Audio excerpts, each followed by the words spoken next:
family lots, that 29 of those lots were smaller than a quarter acre. Those lots are not comparable with the sizes to the existing neighborhood. We were never told of the intent to build twin homes that would be attached to our development. We feel that we were lied to in order to get us to sign amended covenants. As to the issue of the twin homes, in the last 4 years, plans for 124 twin homes or 248 new residences have been approved and built or are in the process of being built along 1.2 miles of Jeffers Road. My wife and I are worried about the overall density of houses being proposed for Walnut Grove. Our development has 25 children that are elementary aged or younger. These children are very active outside, riding bikes, scooters, and we are worried about the increased traffic that 89 new residents will bring to our area. We are asking that the developer change the site plan to make the lots larger like was originally proposed so that there is more space and less density, as well as to change the twin homes to single-family unions. Thank you. Thank you, Mr. Hendrickson. I can just wait to see if there's any questions from council. Does council have any questions for Mr. Hendrickson? Councilmember Christopherson. Thank you, President Weld. Thank you for your comments, Mr. Hendrickson. I'm wondering, have you spoken with the developer at this point? No, I have not reached out, and neither he has reached out to us. Thank you. Any other questions from council? Well, we appreciate your calling in and reaching out. Thank you. Yeah, thank you. Is there anyone else that wishes to speak to this agenda item? And if so, please raise your hand by clicking on the icon on your screen. Good evening, Ms. Wolfgram. Good evening. Can you hear me? Yep, we can hear you. Just maybe speak as loud as you can. That would be great. You. My name is Susan Wolfgram. I sit on the Plan Commission, and I'm co-chair of Jonah's Affordable Housing Task Force. I live at 550 Graham Avenue, Eau Claire. President Weld and respected members of the City Council, I strongly support the rezoning to move forward on C&M Builders' single-family twin home development. I'm very familiar with C&M Builders who are filling a very important niche in our housing market, the need for quality, affordable housing for middle-income families and individuals within diverse neighborhoods. Neighborhoods that integrate a variety of family sizes, types, and incomes is healthy for the neighborhood, healthy for our community, and healthy for our economy.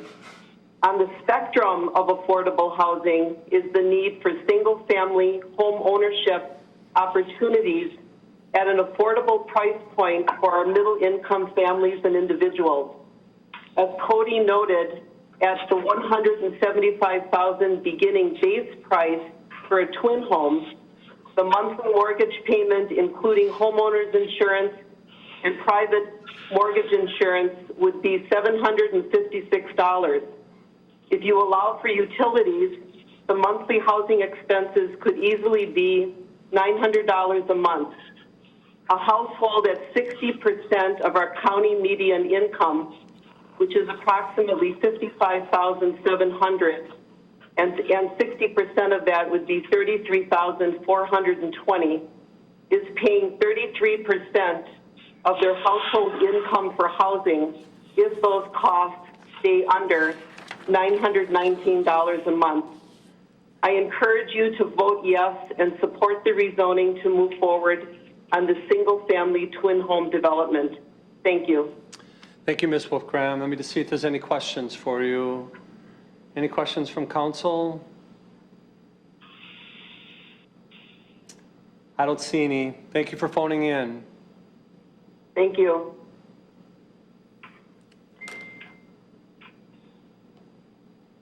Mr. Gartman, are you there? Yes, I'm here. Good evening. Good evening. My name is Peter Gartman. I'm with Real Land Surveying. I live at 1360 International Drive in Eau Claire. I just thought I'd speak to the second previous caller about the intent of the single-family homes and the change of the covenants. I believe we're keeping the intent of that because we don't have any twin homes within that area. This is a rezone of an area that excludes the area that that gentleman previously discussed. I just thought I'd make that point. All right, thank you. If you could wait one moment just to see if there's any questions. Any questions from council for Mr. Gartman in regards to the covenants? I don't see any. Thank you. Appreciate you reaching out. Thank you. Have a good day. Yeah, you too. Again, is there anyone else that wishes to speak to this agenda item? If so, please raise your hand by clicking on the icon on the screen. Seeing none, we'll move on to agenda item number 3, which is a public hearing on an ordinance rezoning property located at the western terminus of Lorch Avenue from TR1A to C3P and R3P, and to adopt the general development plan with site plan for multifamily apartment buildings and commercial development. Good evening, Mr. Allen. Good evening, President Weld. I believe there's still somebody or multiple people on the line that may need to be muted. Or I think I still hear one or more out there. All right, thank you. Thank you again, President Weld and members of the council. Bear with me as we go through quite a bit of information here this evening, a number of slides as well. The second part of the presentation from staff will be from Leah Ness, Deputy City Engineer again. So with that, I'll get started with the first slide, the next slide, I should say. Thank you. Again, this shows current conditions out in the area. Move ahead to the next slide. Thank you. Showing the general area for public hearing notification. I know the applicant will also reference some of the other communications they've had with other neighbors and businesses along Lorch Avenue here. If we go to the next slide, I'll start with some additional comments. Thank you. This shows the current zoning and the zoning around the area. Again, the applicant is HK Development, LLC, along with their engineering provider, Everyday Surveying and Engineering. The property here at the terminus, western terminus of Lorch Avenue, south side of Interstate 94, is about 41.58 acres in size. Current zoning is TR1A. Proposed zoning would be a mix of C3P and R3P. With that, again, they're looking also to adopt the general development plan for that commercial development and multifamily residential development. Applicant is also proposing, which will be before you on your agenda tomorrow, a 4-lot certified survey map or CSM with 1 commercial lot of 4.63 acres. We can jump ahead 2 slides, please. Thank you. So 1 commercial lot of 4.63 acres. You can see there kind of the pink rose colored there at the northeast top right corner. And 3 residential lots of 2.0 acres, 3.335 acres, and 30.14 acres. The applicant, as you may recall, previously submitted applications for review that were recommended for approval by the Plan Commission and subsequently denied by the City Council back in December last year. The new applications propose new residential layouts in mix, which includes the change of 2 lots from proposed commercial zoning to senior or memory care housing. Talk a little bit more about that here in just a moment.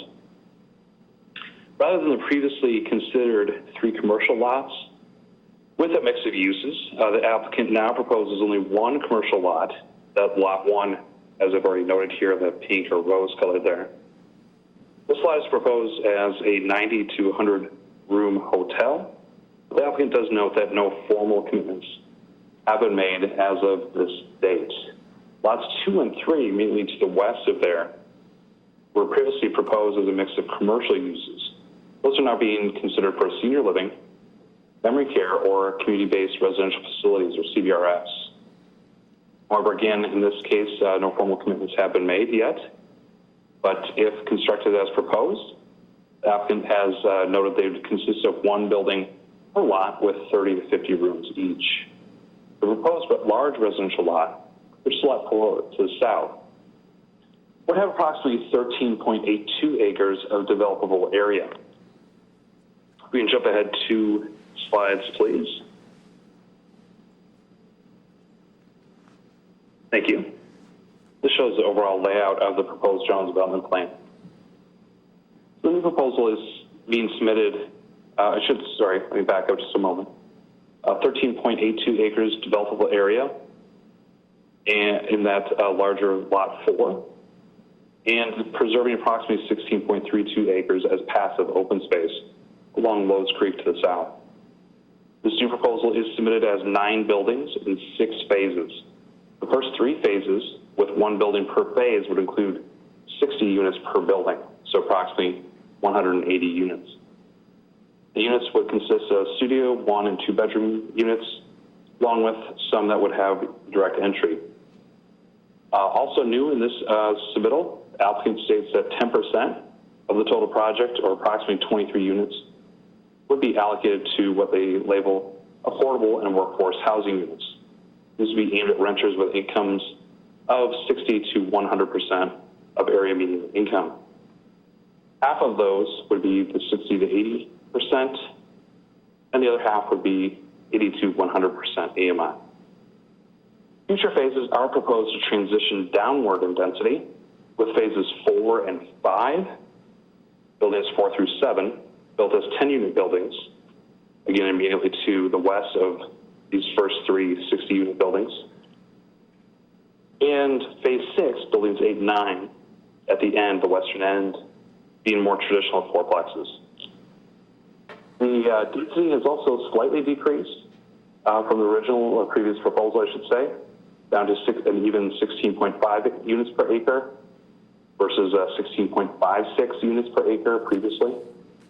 There is a maximum density in the R3 zoning district of 21 units per acre.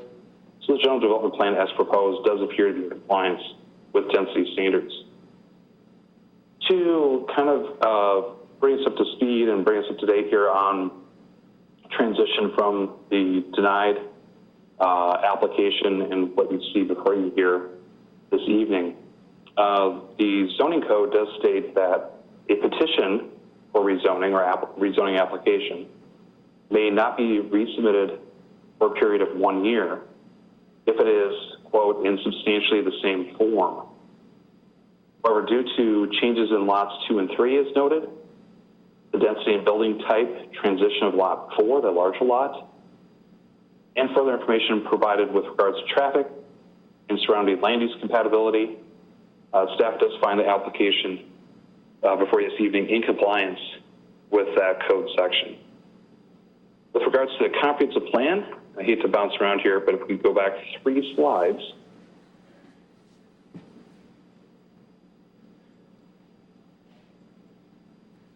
Thank you. Comprehensive plan, planned land use map, as you see here, identifies this site as a transitional area from a mixture of commercial to medium high density residential. So there's been a lot of discussion about that with the applicant as they put together their proposal for you this evening. And again, staff does see that it appears to conform with the planned land use map as you see here. So again, if we could jump ahead, jump ahead 4 slides.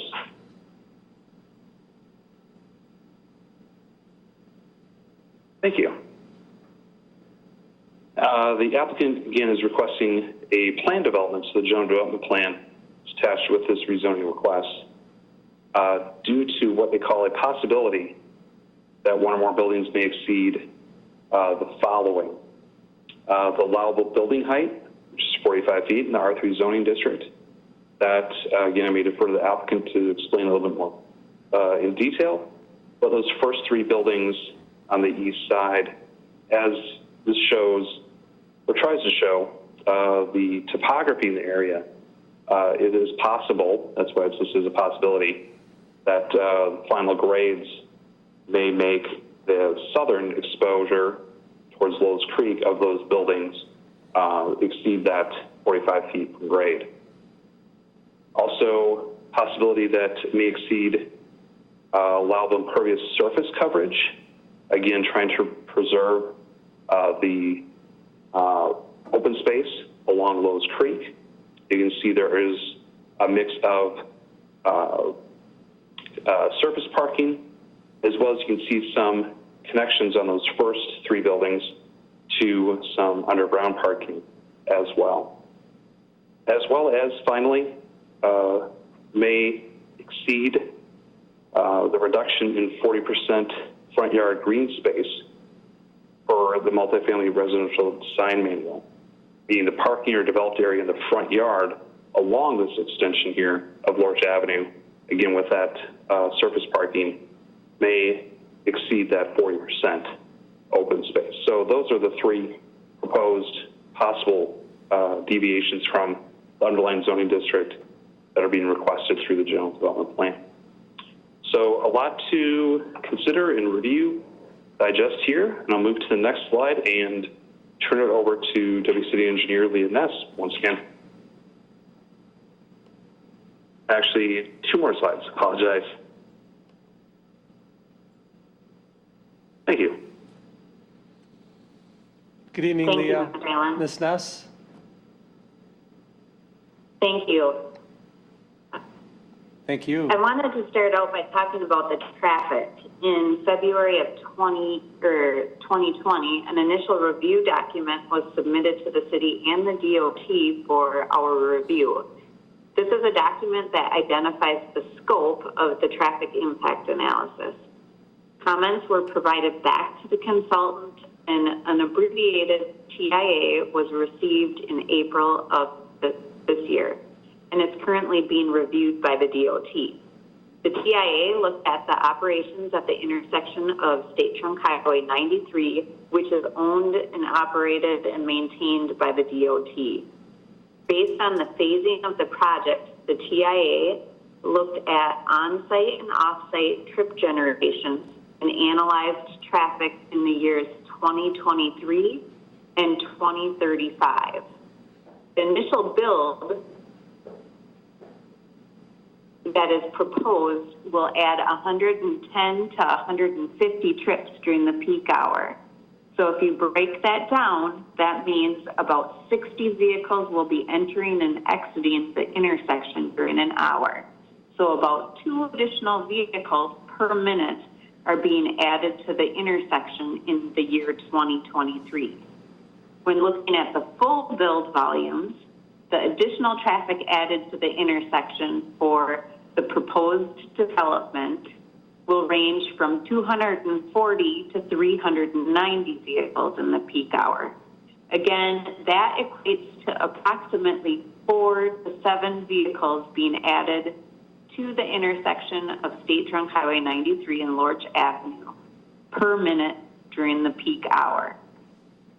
The peak hour is typically the highest volume hour during the day, so we're looking at one of the worst case scenarios. When you look at the off-site traffic that's estimated to be included in the analysis in both 2023 and 2035, there's approximately 155 to 215 additional trips added to the intersection, which ranges from 3 to 4 vehicles per hour entering and exiting the intersection. So there's really, when you break the amount of traffic down to the minute during the peak hour, not a lot of additional traffic going through this intersection that is signalized, which we can control the timings of the intersection. This intersection is part of a corridor and a coordinated system, and it's the last intersection, the southernmost intersection of this corridor. The signal timings and existing signal timings and analysis were based on timings that the DOT provided to the consultant for analysis. If we move to the next slide, we can see the results of the analysis. And similar to the traffic impact analysis that I talked about at the first agenda item, again, we look at the level of service, which is an A to F rating, and the Q links to measure and review the operation of this intersection. Again, the level of service is a quantitative measure that measures the overall quality of flow at the intersection, ranging from good with level of service A to poor with a level of service F. And for the purposes of this study, a level of service D was defined to be acceptable during the peak hour operation conditions. On the slide, in the very top chart, are the results for the 2023 background traffic. The middle section is the 2023 total traffic. That includes the on-site and off-site development traffic. And then the 2035 total traffic at the very bottom of the screen, which includes all traffic as well.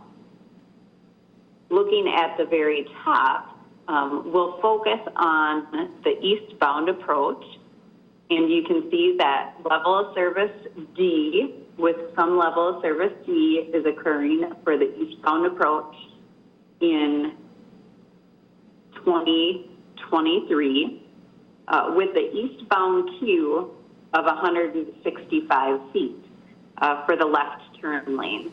If we move down to total traffic operations for 2023, the queue increases by about 2 vehicles. So up to, the queue extends to 215 feet.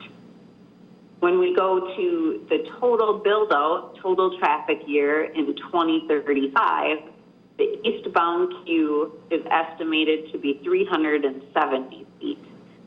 So really our impacts are to the eastbound left turn lane and potentially extending that eastbound left turn lane to accommodate the through and right turn traffic, allowing that to get to and around that eastbound left turn traffic would be our concern, is what this analysis is showing us. Otherwise, the level of service on the other approaches is maintained, and the development agreements for the construction required for traffic capacity improvements would be negotiated as part of the site planner plat and approval of the development agreement process.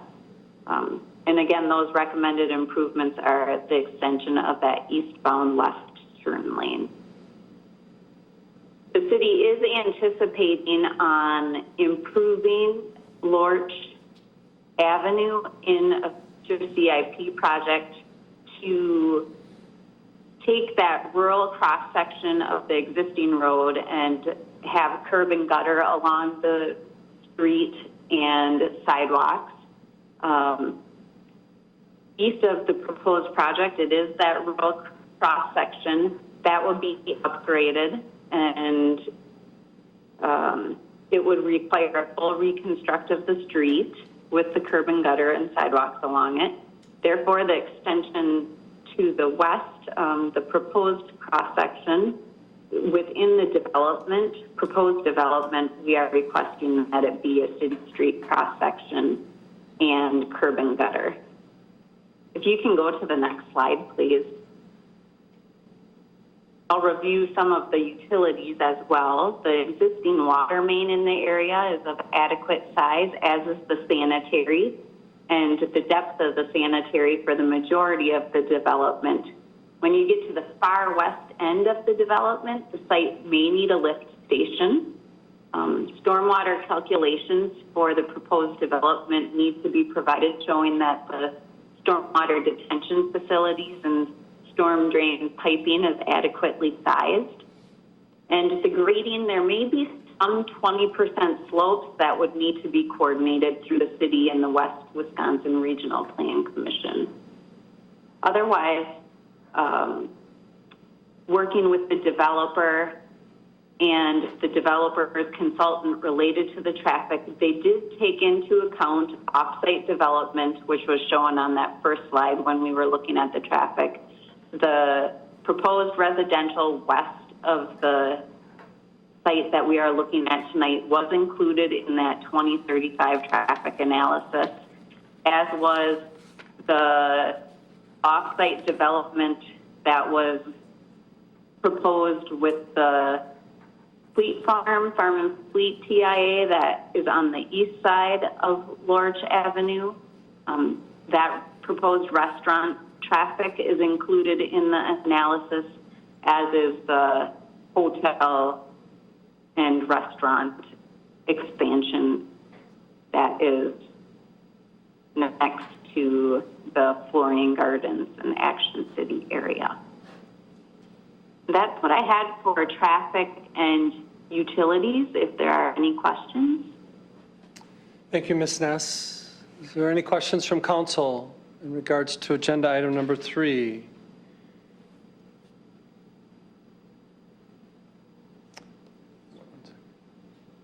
Councilmember Anderson. Thank you for this presentation. I received a couple of messages from constituents regarding the traffic concerns. So I was just wondering if we could go over that chart again one more time. Look at that again with the grades of D, A, that chart. Great, thank you. I'm just wondering. I just want to confirm that what I was hearing you say is what you were saying, that current levels of traffic at that intersection are evaluated to be at an acceptable level, and that should continue, particularly if there is an extension of that turn lane. Is that correct? That is correct. Okay. And then the only other concern I have with traffic, and I don't know if you're in a position based on the study to comment on this, is, if one of the developments is I believe is a memory care facility, and my concern, of course, is making sure that the traffic would be amenable to, our emergency vehicles. You wouldn't see, based on this study, an objection with that regard? I can say from the traffic standpoint and having an emergency vehicle go through this intersection, it is equipped with EVP, so emergency vehicle protection or detection, and they are able to get in and out of the intersection. One of the recommendations for the queuing, that extended eastbound traffic queue for the left turn lane, is to do some extensive pavement marking at the intersection of Frederick and, or Ryder Road, I apologize. And they do not block intersections. So if there is an emergency to the south of Lorch Avenue, the emergency vehicles should be able to access that.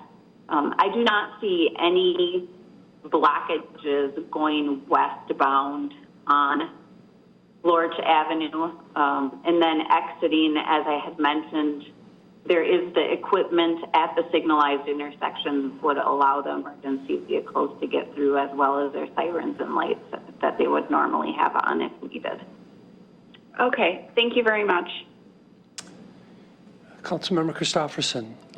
Thank you, President Weld. Ms. Ness, I'm wondering, in the comments that came to council today, there were, seemed that commercial, which was proposed earlier, was preferable to denser multifamily. In the engineering assumptions that you're making, what are the differences between the traffic from commercial areas versus residential areas? I I did try to find some information on the measurement of traffic for residential versus commercial, and if there's a level of service analysis that one user would prefer more than the other user, and I was unable to find those measures. But I can tell you some of the differences that the residential area, when they purchase their unit or rent in this location, they are going through the commercial district on a daily basis, maybe multiple times, maybe just once or twice a day. But they purchase that unit knowing that they have the one access to Lorch Avenue at 93 to exit the area. The commercial users are coming to the area for probably a one-time use, or maybe it's their job area, and they understand the operations of the area to get to that location, being if they're an employee or a frequent user of those businesses. When I heard your question earlier too, I was trying to think of the transitioning between the commercial area to the residential area. And one of the things that I like about the proposed layout is the curvature of the road and it potentially slowing traffic through the residential area. And the proposed landscaping that it will soften the streetscape and make note to drivers as they go to the west from the more commercial district area, business area, into the more residential area on the south with the commercial on the north part of Lorch Avenue. Thank you, Ms. Ness. Councilmember Berge. Thank you, Council President.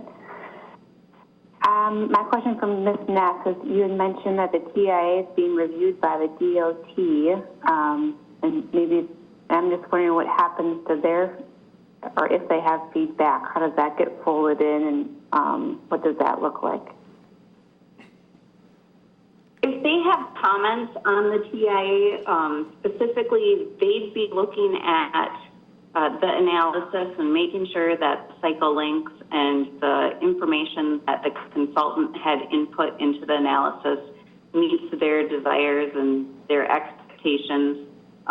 They would provide the comment back to me and we'd relay that to the consultant and ask for either additional improvements to the analysis, changes to the analysis, if we need to make improvements along 93 to make traffic flow improvements for the overall corridor, what would those be? And we'd have the consultant analyze that. Okay.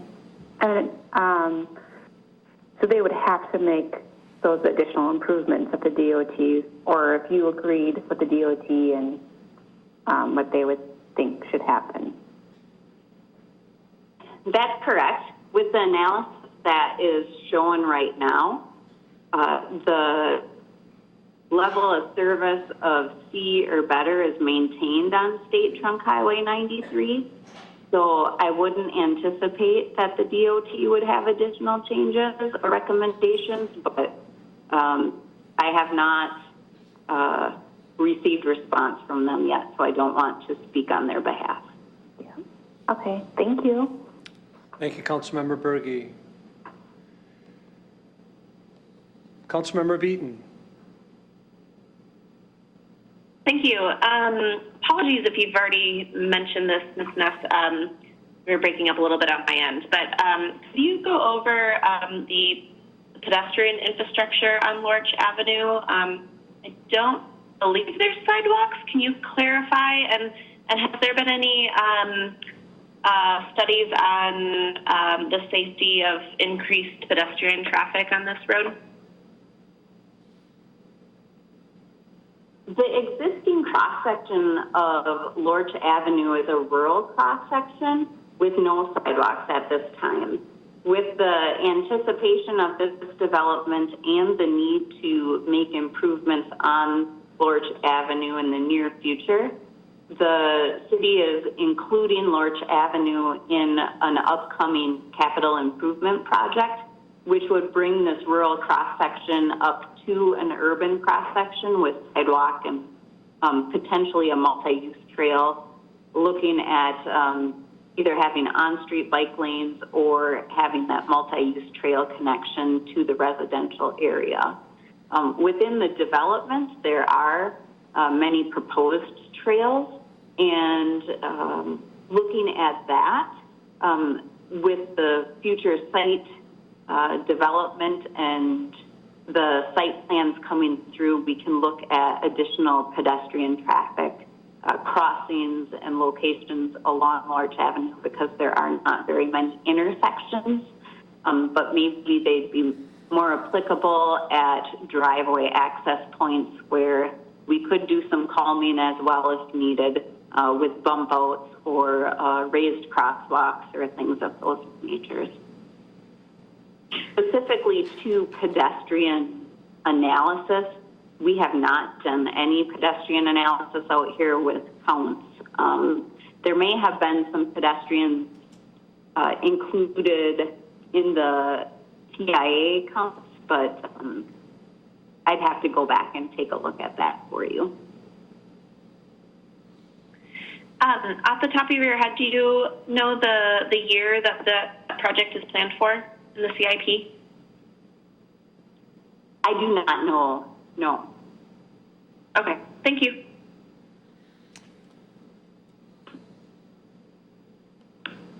Councilmember Berge, did you have another question? Oh, no, sorry. That's okay. Thank you.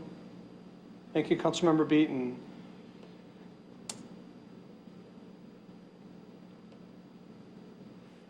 Are there any other questions from council for the staff, for Mr. Allen or for Ms. Ness? Any other questions from council? All right, I don't see any. We will open this item up to the public and then allow the applicant to speak first if they choose to. Good evening, Mr. Hagan. Hello, can you hear me? We can hear you. If you could speak just a little louder, that would be great. Okay. Good evening, council members. My name is Gunnar Hagan of 4509 Clover Drive in Eau Claire.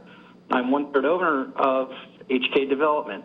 Thanks again for listening to a proposal on this project on Eau Claire South Side. You know, I understand that our narrative was a bit long, so I just want to highlight and possibly reiterate some of our main points. One of our biggest modifications to our project was the incorporation of 10% of our total units to affordable and workforce.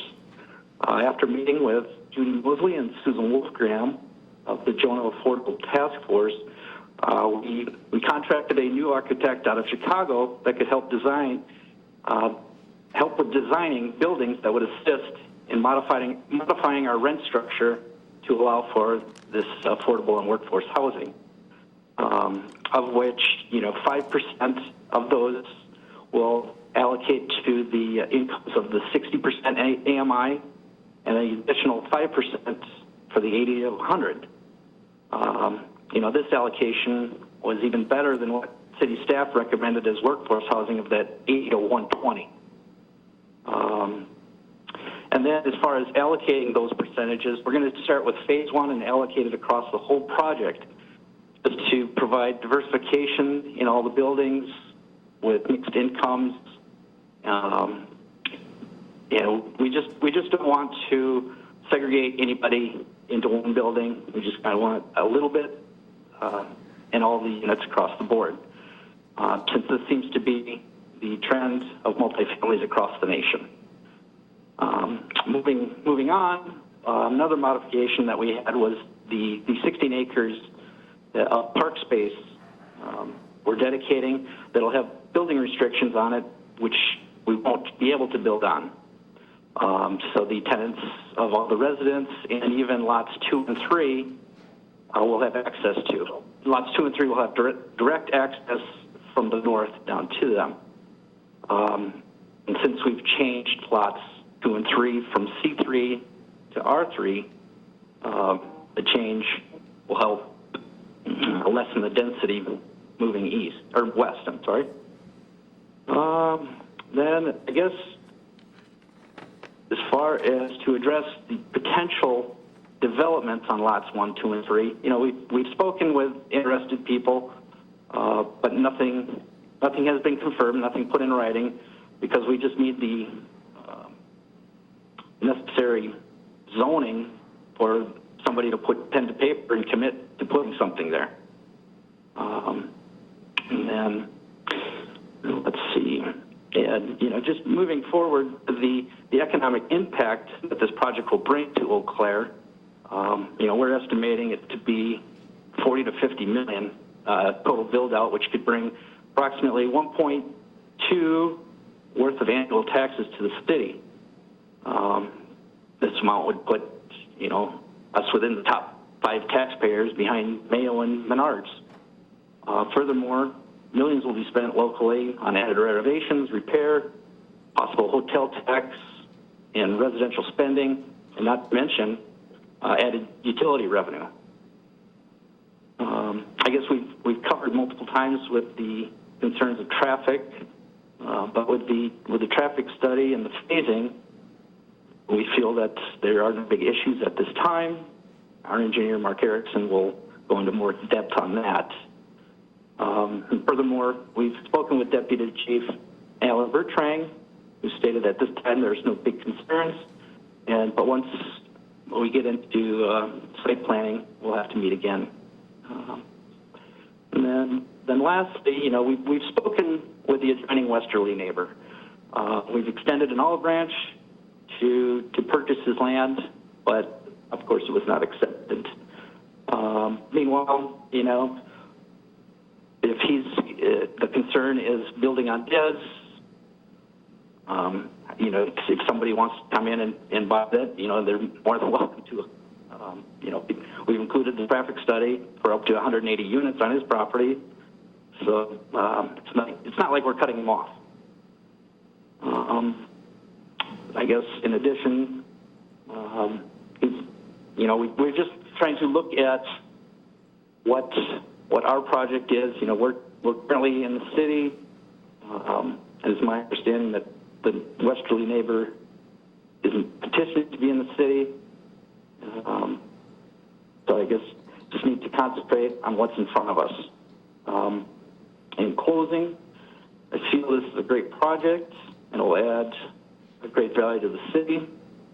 So me, along with all my neighboring business owners, recommend that the city council approve this project so we can move forward in the next phasing. If there's any questions, I can take those at those times. If not, I can pass it on to our engineer, Mark. Thank you, Mr. Hagan. Just one moment to see if there's any questions from council. Any questions from council for the applicant?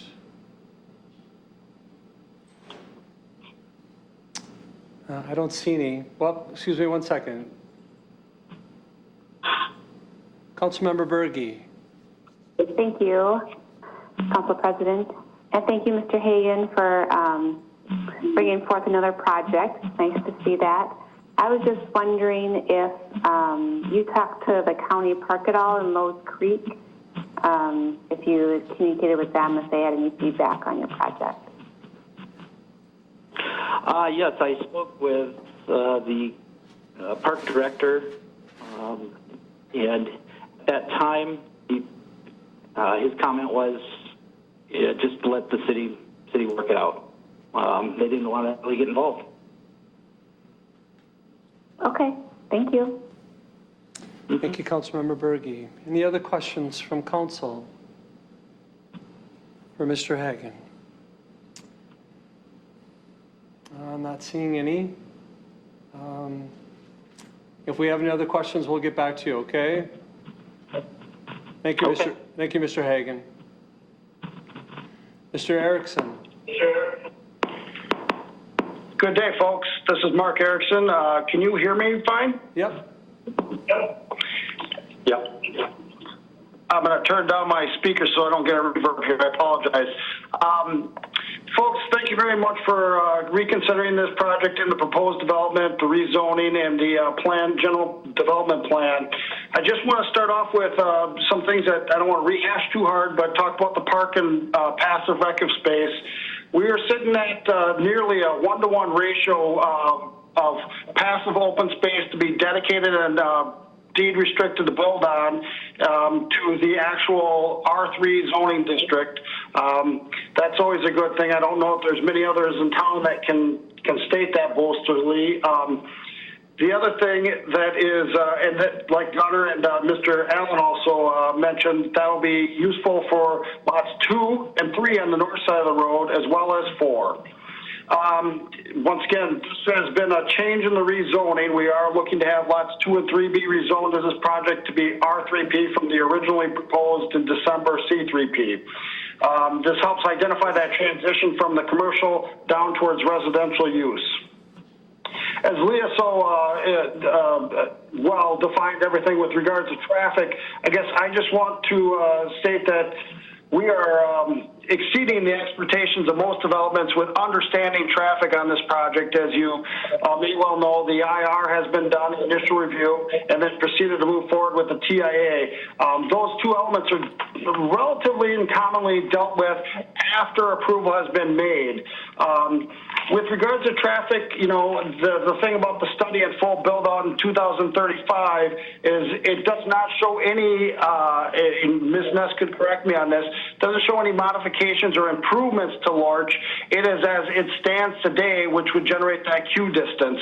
Timing in the lights, dedicated turn lanes, the eastbound left turn movements in a capital improvements project would also, I think, assist in making that a smoother route or level of service of a higher grade. With regards to the cross sections of the street, Ms. Ness did touch on it. Our proposed development will have the normal width street that was handed to us by the city engineering department, as well as we'll have a 12-foot wide asphaltic bike path along the south side of Lorch, which is our understanding will run essentially some format of direction easterly on Lorch Avenue to help connect with the whole trail system of the asphaltic bike path. So we're doing what we perceive to be something that's going to be in the scope of Lorch Avenue's existing road corridors improvements as the future goes on. So, not to get too long with it here, but like Mr. Allen stated, we're looking at the comp plan. We are trying to diversify this and make it better with essentially 3 facets of types of housing offered out there. One being the apartment buildings of, call it larger, higher density units, transitioning westerly to moving to apartment buildings of the medium to lower density, and then ultimately now this northern lots 2 and 3 being a transition to senior housing of a different format, different type of demand on the overall system of the public utilities and traffic related elements. All the residential areas in this development will be adjacent to or connected to passive natural recreational space. Then when we look at the elements related to Objective 4 of the Policy A, there's essentially 9 elements there. The streets and utilities that are immediately adjacent either will be improved, as in Lorch, the aforementioned capital improvements project, or the public and the water that are already currently available at the terminus of today's Lorch are adequate. There'll be the next element is the ability that the area fits with the neighborhood and absorb the additional density. We believe that there's 2 points of this to be true. The streets and the infrastructure I just mentioned, as well as the amount of passive and rec space that is available that would help keep this community, well, really a community. It's going to be right there in its backyard. It'll be easily provided and easily accessible to all these residents. Element 3 of that is the adequate access. Not to keep rehashing it, but the TIA that was formulated and submitted identifies that the serviceability or the level of serviceability through this Lorch corridor is adequate, meets the city standards, as well as the fire department in our discussions with them did not see at this time any direct impacts or elements of impacts to fire, rescue, emergency services. You know, each building as they come forth with the site plan will be reviewed by the fire department as well, and then we'll get into the nuts and bolts of how that building or that facility is then immediately accessed through a fire rescue coordination system and make it really easy for them like we do all of our commercial aspects of site planning. Transportation is not currently serviced in this area. The nearest transportation facility or route would be on Gulf Road. You know, as this development blossoms and traffic and public transportation warrants, traffic of mass transportation or bus routes or what have you may alter and may then eventually service this area. Housing will be immediately adjacent to employment opportunities. The Lorch corridor is currently a pretty well developed commercial area with a smattering of different opportunities for employment. Florian or Action City, Metropolis, you folks all know the routine, but it's going to be as immediately adjacent to those employment opportunities as one could be.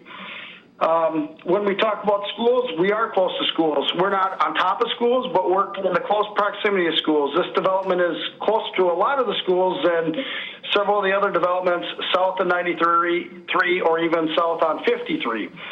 So we figured we were pretty good there. Is this compatible with the adjacent lands?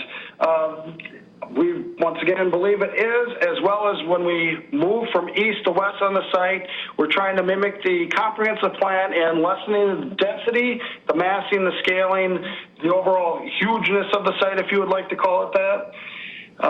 This site is suitable for construction. We feel that working with the natural features, whether it's the existing conditions of how the land slopes and falls off to the south down to the esteemed Lois Creek, or the northern boundary being I-94 or the immediately adjacent east commercial areas, we feel that this site is very suitable and fits in pretty darn nice. 9 would be more of a pedestrian and bicycle connectivity, which we already talked about, a 12-foot wide asphalt bike path on the south side. There'll be a 5-foot wide traditional concrete sidewalk on the north side of our end of the development for Lorch and what we perceive to happen on the CIP project. I know I'm going kind of fast. I don't want Terry to tie me out in 5 minutes, so I apologize, President. When we look at the GDP, the General Development Plan, we find that, like Mr. Allen stated, this conforms to the density. We're less than what's allowed without asking for any more, 6.5 units per acre. We feel that this is also in conformance with the provisions of Title or Chapter 18. Once again, the site is suitable for development. We believe that truly. It's compatible with the land, the adjacent lands, and any other developable lands. When I say that is, this project doesn't have a lot of, let's call it, north and south direction or horizontal area south of Lorch Road. We can't change the transition, the density, moving from Lorch, as we're proposing it, south. It just doesn't have enough real estate. We are taking our transition from east to west. You've already heard me say that before. I apologize. Site planning, we have dealt with many of the site planning principles to make sure that this is a fully thought out and well executed project and how it will proceed. This project, as we see, with the few caveats that Mr. Allen brought up, will meet or exceed the city's design standards. The two elements that we would incorporate in the PUD is the potential for a building height to exceed, depending on some grading on the south face of those 60-unit buildings. The north face, adjacent to Lorch, would not have that massing, but that would just be a possibility. The other design standard would be the potential for the front yard impervious. Right now, we don't have them developed into individual lots. Therefore, it's a little bit hard to analyze the amount of a lot area and the amount of impervious in the front yards. And that goes along with the design manual. We have more than 40% of the front yard in impervious. It's really a little bit of that gray matter. If it was a real lot laid out there, then we'd probably be close to it. If we look at it as a massive land and impervious surface in the front yard, it'd be a little different. So I'm almost done. I apologize, folks. Once again, the availability of public utility on and off site related to traffic, sewer, water, fire protection is all covered. We believe we've already discussed that. Negative impacts are not to be expected, produced, or felt by this site or from adjacent neighbors and their usages. And, you know, to follow it up with the last thing is, truly believe this is in conformance with the comprehensive plan as it was laid forth years ago, and we're just working on making this thing fit in there smoothly and adequately to work out for everybody's sake, the city and the developer, and hopefully this nice new community that will come on the horizon here.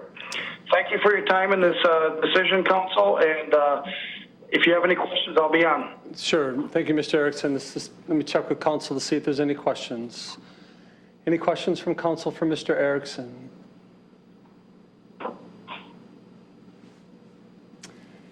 I don't see any questions. Thank you.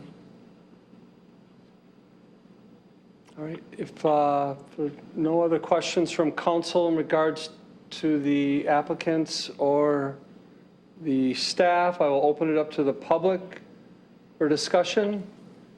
Mr. Fraze or Mrs. Fraze?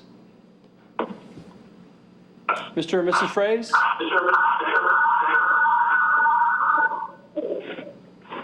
Hello? Are you able to hear me? Yep, we can hear you.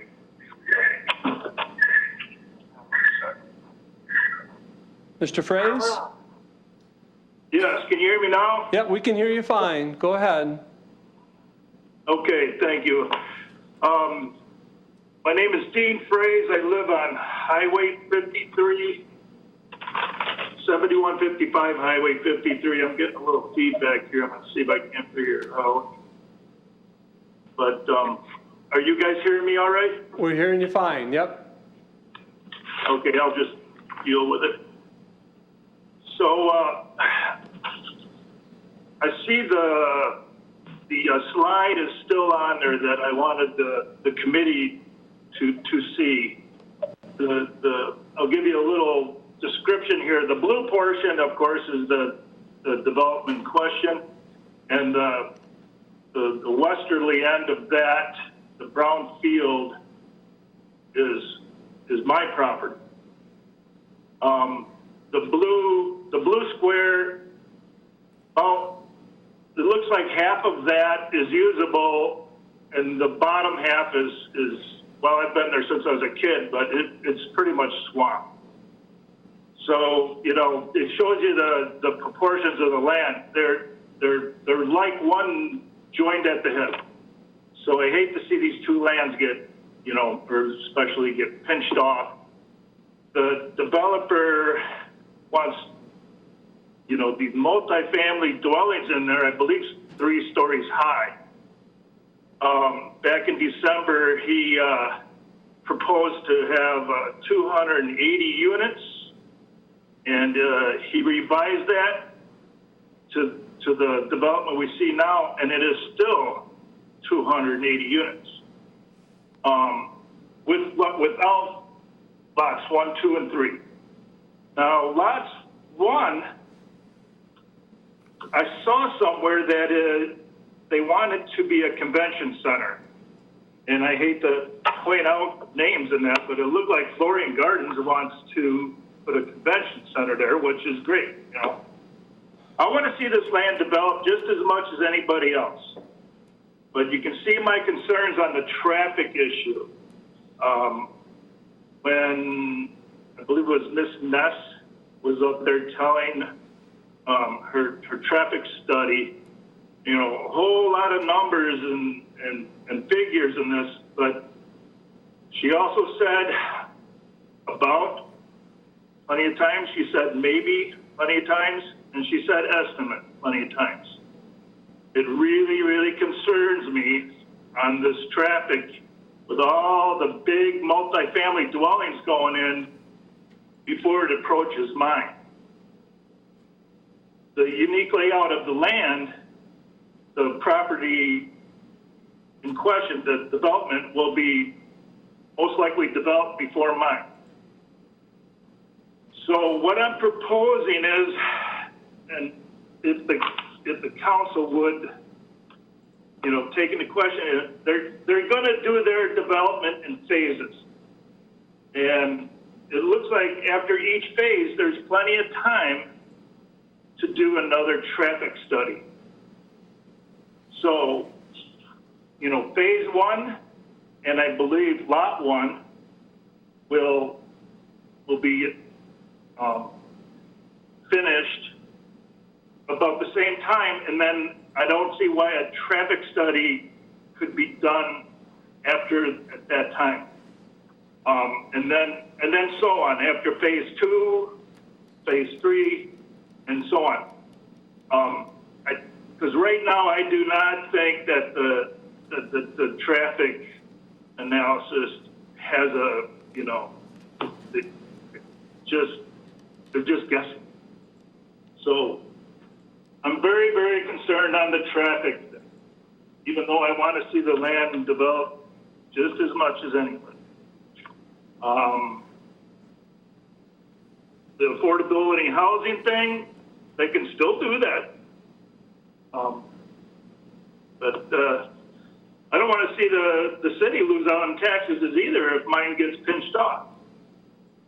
So, anyway, I think I've showed my concerns. Sure. And if anybody has any questions, and as far as the annexation part of it, that's, you know, that's not a real big concern. That can be done easily. So if there's any questions, I'll hang on. All right, thank you, Mr. Fraze. Is there any questions from council? Any questions from council for Mr. Fraze? I don't see any questions. I appreciate you calling in. Thank you. Thank you.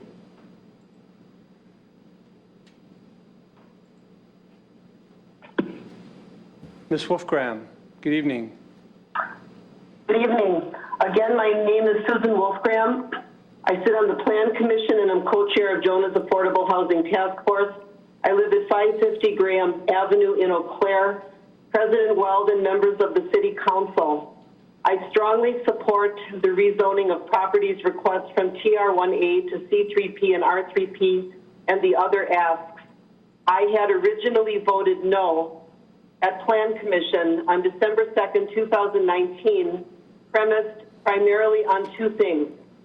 Number one, the first was that our multifamily design manual is guided by ensuring that affordability and sustainability will be integrated in new projects.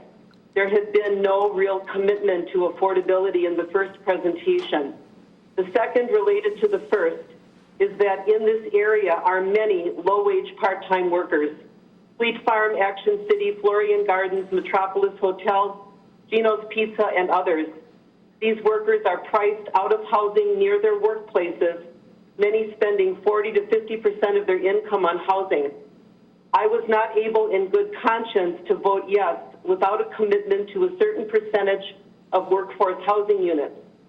Since that initial presentation, I want to acknowledge Mr. Hagan's willingness to collaborate with community members, including our Jonah Affordable Housing Task Force.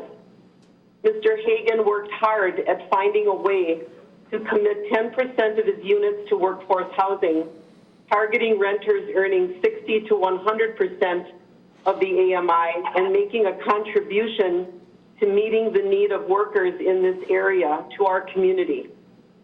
Mr. Hagan provided multiple letters of support from his business neighbors who all support his development. I want to particularly highlight Benny Anderson, Resort General Manager of Action City, who stated in his letter that, quote unquote, the initial reaction from our staff was excitement about being able to have a place where they could walk to work from, end quote. Mr. Hagan is demonstrating with these changes this evening that he is a community stakeholder, admittedly having strong roots in the Eau Claire area spanning over 50 years. Our city can then best support him by being flexible and supportive of the rezoning to C3P and R3P and the other requests. I encourage you to vote yes. Thank you very much. Thank you, Ms. Wolfgram. Let me just check to see if there's any questions. Any questions from council for Ms. Wolfgram? I don't see any. Thank you very much.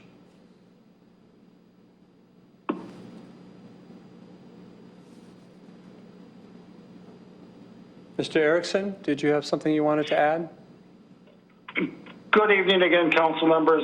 Mark Erickson here, and I don't want to use up all the time of your preciousness here.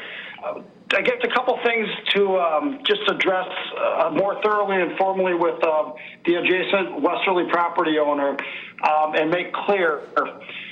This subdivision, the proposed land that we're talking about off of Lorch Avenue for HK development, is only going to have 220 residential units as it's stated right now, not 280, 228. There's actually accommodations to understand how the traffic from his potential future development, him or whomever may occupy or own that land at that time, to have a 180 units to however they want to lay that out to be adequately serving this whole development through Lorch and onward. With that being said, if there was a need, a desire, or wishes to have that westerly adjacent land exceed the 180, they would just do a simple amendment to an already approved TIA done by HK Development and approved by the City of Eau Claire. Just an amendment of any additional traffic above that 180. That piece of land has already been allocated to allow 180 units. In addition, off-site projections from what potentially could be an expansion of the Florian Garden area and or the adjacent lot south of the Metropolis building off of Fairview Drive have been part of this TIA's accounting for full build out in 2035.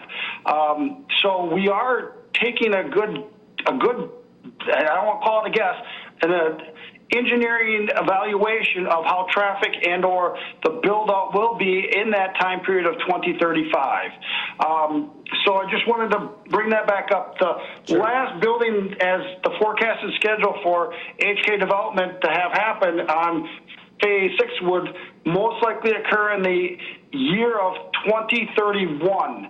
So the TIA goes out to 2035 and we'll be, then this just for sake of a TIA being done after every phase is a little repetitiveness where we know where we need to be and then we know where we're going to be in 2035. If things alter in the density of either this land, adjacent lands, those TIAs would be, I think Ms. Ness could contend to this, would be an amendment of what's already been approved to accommodate for those increased volumes. I apologize for coming back on, but I thank you very much once again for your time. I just need to lend a little clarification there to that topic. All right. Thank you. Thank you, Mr. Erickson. Is there anyone else that wishes to speak to this agenda item? If so, please click on the icon to raise your hand. Again, if there's anyone else that wishes to speak to this agenda item. Seeing none, we will move on to agenda item number 4, which is a public hearing on a resolution approving a site plan in P Public District to allow a service center and site improvements to XL Energy Center located at 1501 Black Avenue. Mr. Allen, are you there? Indeed. Thank you, Council President Weld and members of the council. Again, the item before you tonight is a request to approve a general development site plan for Excellent Energy and their expansion located on Black Avenue. Move to the next slide. Here's the aerial of the current site in its entirety. We move to the next slide, please. And here's the proposed addition expansion to the proposed site. Cedar Corporation is the architect and engineer record on behalf of Excel Energy, and they're requesting, again, approval of a site plan for a property within the P Public Zoning District here located at 51 Black Avenue. Immediately to the west is Quick Trip, and to the north are some one current hotel and a hotel under development. Site plan is required to be reviewed by the Plan Commission and now the City Council because it is located in the P Public Zoning District. And this is before the Plan Commission at their meeting last week. It is before you with a unanimous recommendation of approval. A site plan shows two buildings and a future proposed addition. The applicant has proposed a phase one for a service center building, approximately 29,700 square feet, and a cold storage building, approximately 9,000 square feet. Phase two would add an approximate 28,300 square foot building addition to be constructed south of this phase one service center building. There are 46 parking stalls, 4 accessible stalls, and 4 bike parking spaces. The parking requirement is based on employee needs, and work vehicles will be parked on site throughout the day. There is a large portion of the developed area will have concrete or asphalt. However, the applicant is also proposing a large area to be gravel, as the kind of the lighter gray area you see to the essentially to the north and east. This would primarily be for storage of equipment and vehicles, not for day-to-day parking area or in and out parking use. That does require have a waiver, we call it permanent waiver of the required parking area, or paving area, excuse me. Landscape plan, I'm going to jump ahead 2 more slides, please. Thank you. A little bit faded here. You can see perimeter landscape planting primarily to the east there as it gets into more of the rural residential area to the east. Landscape plan does show street trees and trees along the eastern property, as I noted, to screen from the neighboring properties. Exterior lighting and a dumpster enclosure will also need to be provided. They'll need to comply with city code. CSM, Certified Survey Map, has been submitted for the project as well. And as it stands, that can be administratively approved by staff. Again, there's some additional information provided in the narrative from Cedar Corporation. And with that, I believe the applicant may be on the line as well. But again, the property overall, I did not mention earlier, is about 14 acres in size. And again, it is currently zoned in public and is retaining that again. But with a site plan in the P Public Zoning District, it does go both to the Plan Commission and here to City Council before you this evening. Thank you, Mr. Allen. Are there any questions from council for Mr. Allen? Any questions from council? Councilmember Berge. Thank you, Council President. This question is more from my understanding and to clear up just some things for me, but I'm curious about how, so it's P public zoning, and yet it appears that a private company is going to build on it, and how that, is that correct? So, and I guess as a follow-up, so does the city own this land, or does Excel own this land? Very good question. Actually, Excel does own it. Actually, previously formerly known as Northern States Power Company, but Excel does own the property. And actually, in the zoning code, public utilities is what would define Excel Energy, along with other sole source providers such as AT&T, Charter or Spectrum, and other such utilities. So by definition, it is designated a public utility, and public utilities and public services are permitted uses in the key public zoning district. So that's where all of that comes together, and that's what you see before you here this evening. So as a public utility, they are permitted use in the key public zoning district. And again, I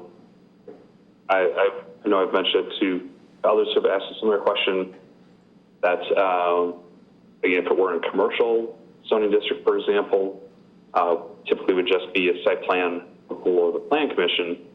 So there's kind of an added benefit that because it is in the key public zoning district, in this case, it's a site plan both before the plan commission and then final authority for city council here.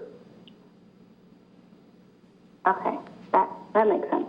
So so it's privately owned, but because of its public utility, it's still in public. Correct, exactly, yes. Okay, thank you, Mr. Allen. All right, thank you. Thank you, Councilmember Berge. Any other questions from council for Mr. Allen? Seeing none, I will open it up to the public or to the applicant. I did see Mr. Schreiber on there. Did you wish to? Good evening, Mr. Schreiber.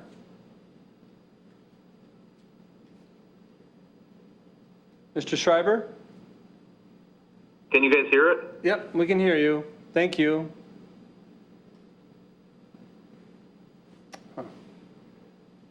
City Council and President, for taking a look at our resolution approving our site plan tonight.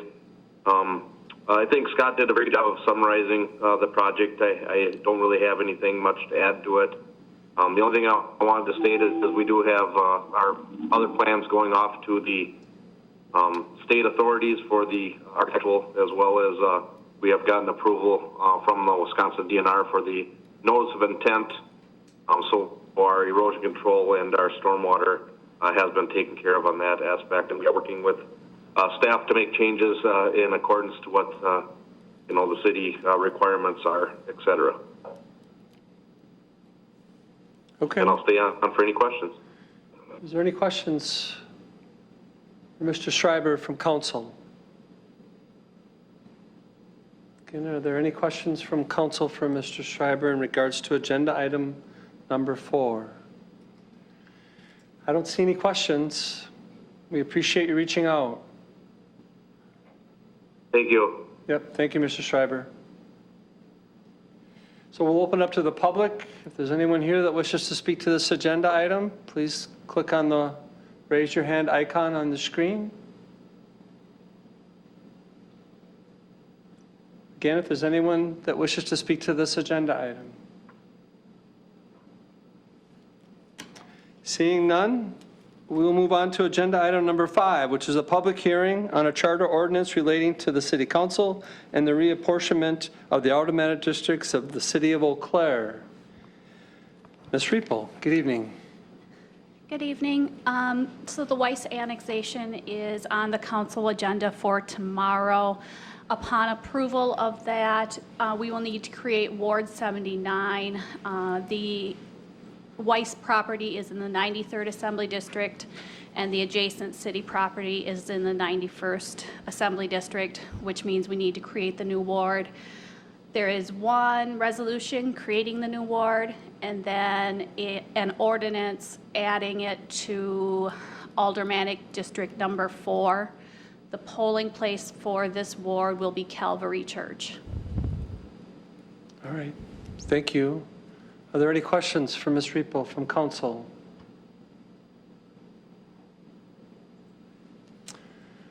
I don't see any questions. Again, if there's anyone here, anyone that is joining us on WebEx that wishes to make a comment or ask a question in regards to agenda item number 5, please raise your hand. And I'll ask if there's anyone that wishes to speak to this agenda item. Seeing none, we will, I guess, move on to the public comment period. For those of you that wish to speak this evening, we would ask that you also raise your hand and click on the icon on your screen, and I will call on you in the order in which you sign up. Again, please state your name and the city and your City of Eau Claire address. The public comment period is for those living or working in the city. Please note that your thoughts or ideas should be regarding issues or concerns of citywide application, and please do not comment on issues that were on tonight's agenda, as council wants and needs to hear those comments during the noticed hearing or discussion. Is there anyone that wishes to speak during the public commentary period?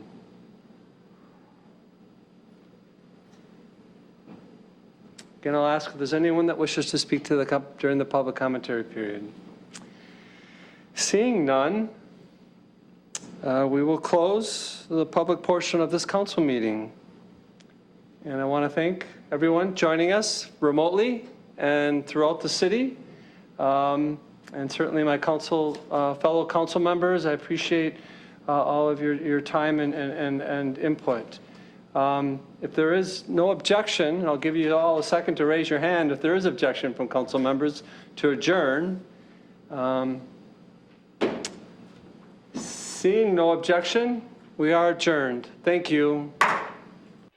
The Eau Claire City Council meeting will return in a moment. Newsworks is made possible by continuing community support. If you would like to volunteer or make a donation, please contact us via phone at 715-839-5067 or online at valleymediaworks.org. Eau Claire City Council is now in session. Please rise for the Pledge of Allegiance. Pledge allegiance to the flag of the United States of America and to the republic for which it stands, one nation, under God, indivisible, with liberty and justice for all. Madam City Clerk, please call the roll. Councilmember Anderson. Here. Beaton. Here. Berge. Here. Christofferson. Here. Emmanuel. Gregert. Here. Klinkhammer. Here. Lohr. Here.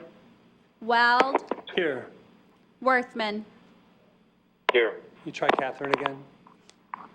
Emmanuel. Councilmember Emmanuel.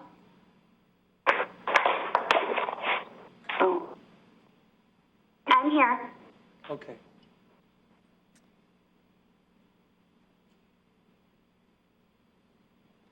Thank you, and welcome to our Tuesday, April 14th legislative session of the Eau Claire City Council.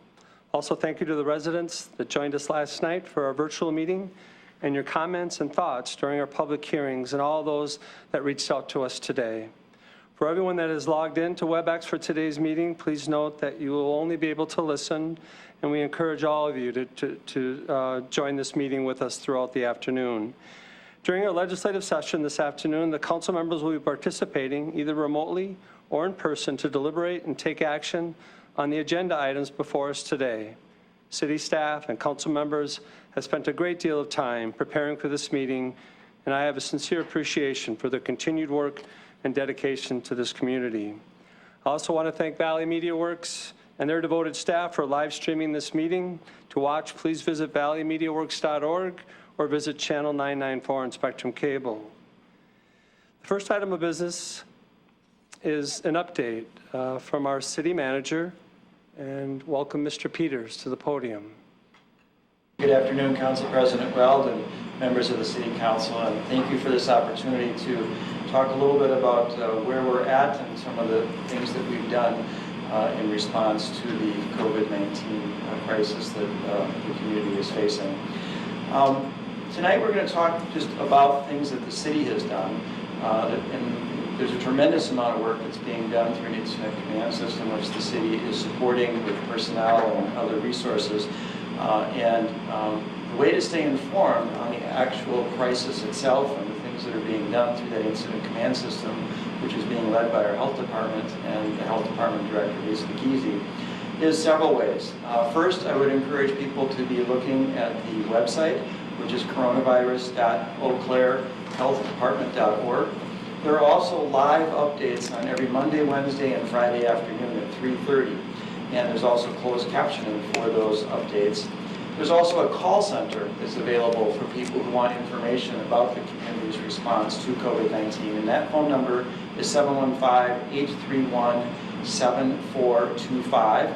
There's also a Facebook page that is the Eau Claire Health Department, and there's also a hashtag for Stop the Spread Eau Claire or Stop the Spread EDC. So plenty of ways for people to stay connected and informed about the status of the disease in our community, as well as the response that we have to the disease that is in and about and around in our community. So just a couple of quick things to provide some update. Again, I referenced that there's a command structure that's in place that is managing this event. It's a very formalized and structured command structure. And I haven't done a count on it, but there's got to be well over 100 people from not only the health department, but the city and the county and Altoona and various other agencies that are helping to manage this event. And it has a command staff, which has a public information section and a liaison and safety and emergency operations center and legal. There's a whole operation division, which is taking care of community services and healthcare preparedness and field ops and running that phone bank and a whole bunch of other things. And there's a whole group of people that are dedicated to planning for this event, and not only taking the plans that had been prepared before the event and implementing them, but adapting and adjusting those plans to the changing situation. And they're working on resources and situation reports and documents, and of course that long-term planning. Logistics is another whole section of this incident command structure. It's looking at supplies and personal protective equipment and facilities, working with donations and volunteers. And then we can't forget the finances. This is going to cost money. And there's also a lot of opportunities for funding sources, both federally and state. And so there's a lot of work that's going into how to track reimbursements, how to track costs, how to track claims, and just be able to understand the financial impact of this to our community, as well as get resources to help people with that. So it's a complex but well-organized infrastructure that's in place. And again, if you want very specifics about what's happening within that infrastructure, please go to those ways of staying informed that I talked about earlier. In terms of our specific response as a city and things that we're doing, certainly the election, which happened last week, and I think we've talked about that, and I certainly just want to lift that up so that we can, if you know that that's there, and if you have any questions about what we did or didn't do with the elections, we can talk about it. But a lot of creative thought process went into the elections with basically outdoor early voting option and the things we did to protect the employees and protect the voters during that process. In terms of services that have been impacted for the city of Eau Claire, we've relatively recently discontinued the UW-Eau Claire transit routes. These were 2 transit routes that, with the university going offline for all practical purposes from people in the community, the ridership was just not there to support it.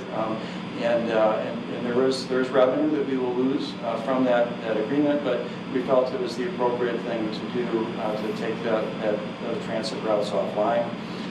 We've also extended and changed the rules for extended guest stays that are in hotel work. So people who are staying in hotels, there's a definition of an extended stay, and because we now have contracted workers and others, we've changed that definition so that people can stay in those hotel rooms longer than they would have otherwise been able to do. There's been an agreement with Hobbs, which is now being used for people that are experiencing homelessness, and that started out as a nighttime use, and it's now been expanded to a daytime use and a nighttime use. We've made some adjustments to being able to reissue beer and wine licenses if you've had an event that had to be rescheduled and had already been approved by the City Council. Carson Park parking hours were changed to accommodate some Mayo parking. It's a littler thing, but it's a really big thing for those people that were impacted. But we've been able to work with Feed My People at Park Towers and have food delivery to their doors every 2 weeks, not only for food, but also for their pet care needs. So that's kind of one of those little adjustments. And from a temporarily, we've stopped replacing water meters in businesses and people's homes. So those are just a few of the operational things that have happened. In terms of online services, we're in the process of revamping our website so that it has more focus with the online services that are there. We've been able to implement an electronic inspection program and an online permitting and planning review process. This is important because the developers in the community are still moving forward, and they want to move forward with development in this community. And it's important that we're able to facilitate that development in ways that we can do that online. So within a few weeks, we've been able to put those inspections and those permitting processes online. We've created a new online bulletin board, which takes the place of the public bulletin board, which is usually down at City Hall, where really notices are tacked up on a board, and we've made an electronic version for that. We're doing remote payroll, remote processing of our bills. You can now get your licensing online, and of course the remote meetings, which you had your really first one of last night, and seems to be working and going along. In terms of operationally, we've adjusted some schedules for our police officers so that they're more staggered and there isn't as much overlap. We've waived the fares for the transit, and then also implemented some driver segregation, that's the wrong term, separation guidelines to separate the passengers from the drivers. We had some adjustments to the election pay practices. We've authorized 10 additional temporary firefighters. We've done some downtown changes to parking to accommodate the curbside pickup at the restaurants. We have backfilled the transit drivers with some of our other drivers getting them the appropriate CDL certificate.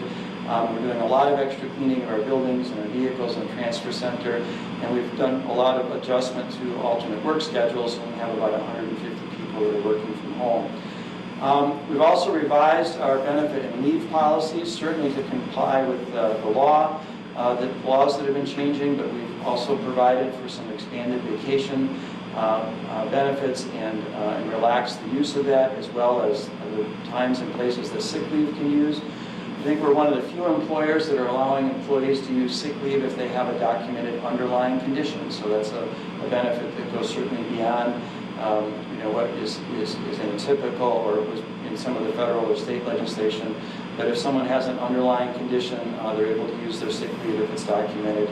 And then we're complying again with the family, medical, and military leave basis that are related to COVID-19. And we're waiving a proration of the employer debt benefits if someone goes into an unpaid status. We've had a lot of work hour adjustments, and then we've currently expanded the vacation donation policy and the sick leave donation policy. At this time, all of our employees have work and all of our employees have child care, and it's something we're dealing with on a case-by-case basis. We don't view that this is a fixed point in time, and we've worked with our benefits packages so that people are able to work, but also adjust and deal with the family situations that are related to COVID-19. From a financial perspective, I think this is an important one, and I don't know that you were aware of this one yet because it's relatively new, but we've entered into a cost-sharing arrangement with the county. So there's a lot of extra expense. And the health department has a fixed budget that was set last fall that they have, but there's going to be extra expenses related to this. And so we've agreed with the county to share those expenses, those extra expenses related to this response on a 60-40 basis, which is the same as we currently fund the health department. So the county would be picking up 60% of the expense and the city would be picking up 40% of the expense. So that is an agreement that we've put in place so that we're able to have that cost-sharing agreement as those expenses continue to grow as we respond to the event. We've ceased assessing utility late fees. We've deferred the payments on the revolving loan fund for 90 days. We're also deferring room tax payments and waiving any late fees with that. And at the same time, even though we're not going to be receiving the room tax from the hotels, we're continuing to pay Visit Eau Claire their share of that revenue so they can continue to operate and promote the community. And we're also waiving some of the late fees and fines that are associated with some of the parking tickets. So what are some of our next steps? I think it's very important that we remain flexible and we have to be adapting to the changing conditions. This is all new for all of us. And we have to understand the cost and the lost revenue. So we're putting time and effort into understanding and tracking what the additional costs are, as well as trying to get a handle on what our lost revenues are going to be. So as we go through this year, we're going to have that difficult combination of increased expenses and actually decreased revenue. And so, we're only a few weeks into this, but just know that we're working hard to understand that and be able to adapt and adjust to that as we come into the end of the year. It might seem mundane, but I want to talk about yard waste. We're a community of doers, and I know there's people that are out there, perhaps not this weekend with the snow that was there, but people are raking up their yards, they're sprucing it up. I was talking to Josh Box last week. He said that yard waste collection across the country is up 184%. So people are cleaning up their yard. That means they need a place to take it. And working with the Box family and Box Sanitation, they have graciously continuing the yard waste site that we have up on Jeffers Road, and it actually will be opening up tomorrow. We're very grateful for that partnership, and with this increased volume of yard waste and the coronavirus situation, we're working with them to help that to be a safe situation for not only the people dropping off their yard waste, but also for those people who are working it. Again, that opens up tomorrow, and it's Monday and Wednesday and Saturdays from 10 to 5. And also the haulers have committed to still doing their curbside yard waste pickup, and that's going to occur between May 4th and May 8th. So the usual waste hauling curbside pickup is going to happen on May 4th through May 8th.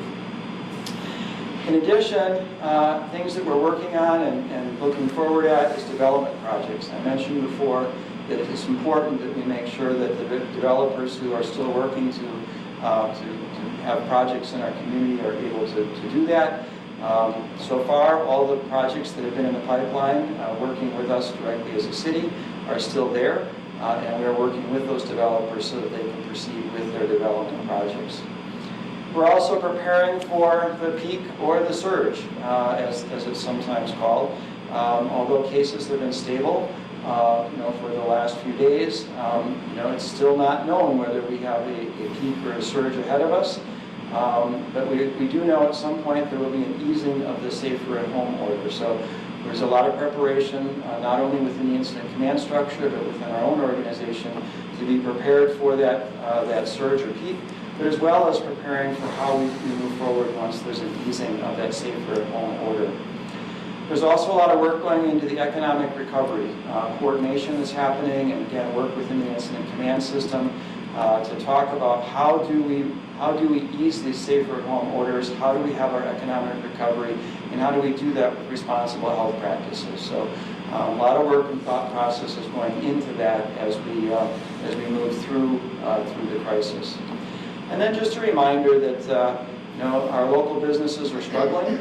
And when the stimulus checks come, certainly encourage people to use that locally and support their local businesses. Those checks are intended to stimulate the economy, and there's no better place than to have that stimulation of the economy happen right here locally within our own region. And I don't say that just within the city of Eau Claire, but certainly within our region. So certainly look for you to spend and support the local businesses. I guess I would just wrap it up by saying that this is hard. It is a major disruption in all of our lives, and we're struggling, every one of us, to do the best we can every day. And I know that we're all looking forward to this next phase. And if we have a surge, we have to go through that. But at some point, it will be over. But for now, it's very, very important that we continue to maintain our small circles of contact. And it's as important as ever that we do that. And I just offer to people that it's an opportunity for you to connect. It's an opportunity to a lot of things we don't get to do that we normally do. It's an opportunity to connect with your family, to revisit certain traditions, perhaps family games, sewing masks, cooking, doing crafts. It's also a time for a lot of alternate, routines. The way we get our fitness. I had mentioned this before, but I had no idea my neighborhood had so many dogs. And I've got to believe the dogs are sleeping really well at night because they are getting an awful lot of exercise. And it also appears there's an awful lot of cleaning and organization going on out there. Attics and basements and closets, but what a great time to be able to do that as a family and to share. So please, I would ask that you lift up and be grateful for all the workers, the public sector workers, the private sector workers, the healthcare workers. These are the people on the front lines that are getting us through this. And so anything you can do to lift them up and show your gratitude to them, which includes staying in your small circles so that you can help keep them healthy. And as Ms. Kesey will tell you, to flatten the curve, that is very much appreciated by the people here on the front lines working this. So maintain your small groups, your social distancing. Again, it is still very, very important that we keep our attention and our focus on this. The whole situation requires focus. It requires patience, it requires kindness, and it requires grace. So please be patient and kind with one another as we tough this out. Have grace for this situation because it's not something that any of us asked for. And have grace with those that are around us and those that we're living with very closely, probably more than we're used to. And with that, together, we will get through this. Thank you, Mr. Peters. Certainly a lot going on. Appreciate all your work and all of our staff and everyone else that's helping getting it done. So, Certainly open any questions. sure. Is there any questions from council? Just one moment. Councilmember Emmanuel. Thank you, Council President Weld, and thank you, City Manager Peters. I want to uplift and compliment your exceptional leadership. I'm not surprised whatsoever, and I'm sorry that this is a really high-stakes capstone for your career, and I feel very lucky that we have you to help us lead us through this. One of the questions I had is around refinancing. I know some local government units are looking to refinance even CIP projects because either refinancing or just straight out borrowing ahead of time because the rates are low, and wondering if the city is looking into that. Yes, we are looking at the financial, and certainly the cash flow is also something we have to look at. That's part of that analysis to look at, that we're having increased expenses, we're going to have decreased revenues, and making sure that we have the working capital and the cash flow to be able to meet our obligations, as well as looking at what is the best way to be working with our debt and our future debt that we have with the CIP. So yeah, that is part of that's a really good question, by the way, and thank you for it. It is certainly part of that financial analysis that our finance department is working on, in addition to the work that they're doing for the incident command system. Okay, thank you. And the other item I just wanted to lift up my appreciation for is the assurance that everybody either is working and also has support for child care related reasons, and the extenuation of definitions such as FMLA, so that people are experiencing the best support they can. So thank you for making those decisions administratively, and thank you for communicating that with council. Thank you, and I think it's an opportunity to perhaps just vocalize or verbalize that, we are a service organization of employees, and this doesn't work if it doesn't work for our employees. And we recognize that every employee has a unique situation and also an obligation to public service. And there's a lot that goes into being able to take care of your family at the same time you can take care of the community. So we're trying to strike the right balance there. And as I said earlier, we're monitoring that and open to being flexible and adaptive to that as the conditions change. Thank you, Council Vice President. Is there any other questions from council from City Manager Peters?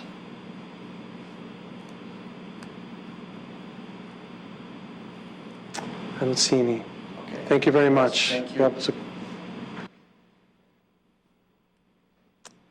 right, so we'll move on to our next item of business, which is the consent agenda.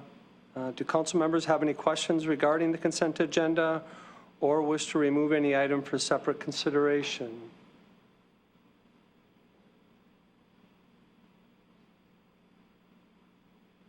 And I'm not seeing any questions. So then a motion by Councilmember Berge and seconded by Councilmember Lohr. The consent agenda has been moved and discussion.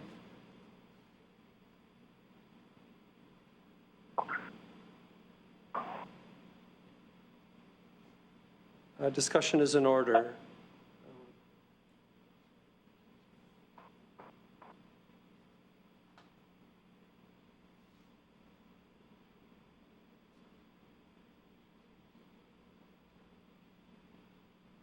Sorry. Is there any discussion in regards to the consent agenda?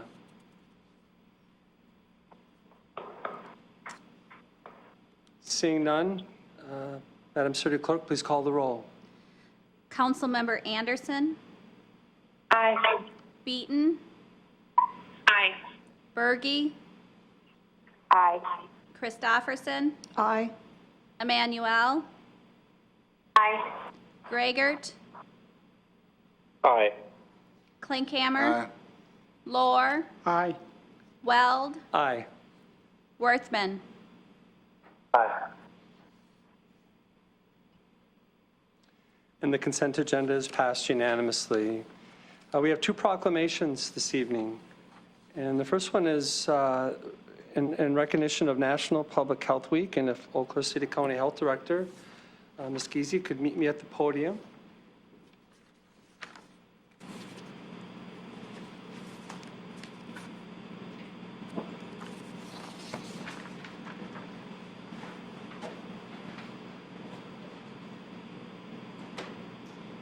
Good afternoon. Good afternoon. I'm going to actually invite you on this side.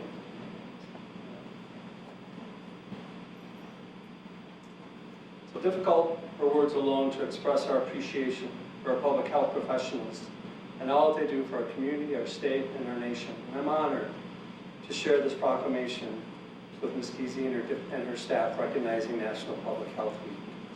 It is our mission in the city of Eau Claire to assure the common good through services essential for a safe, sustainable, engaged, and healthy community. And whereas the American Public Health Association, through its sponsorship of National Public Health Week, has educated the public, policymakers, and public health professionals about issues important to improving the public's health and public health professionals' help, and public health professionals help communities prevent, prepare for, withstand, and recover from the impact of a full range of health threats, including disease outbreaks such as COVID-19, natural disasters, and disasters caused by human activity.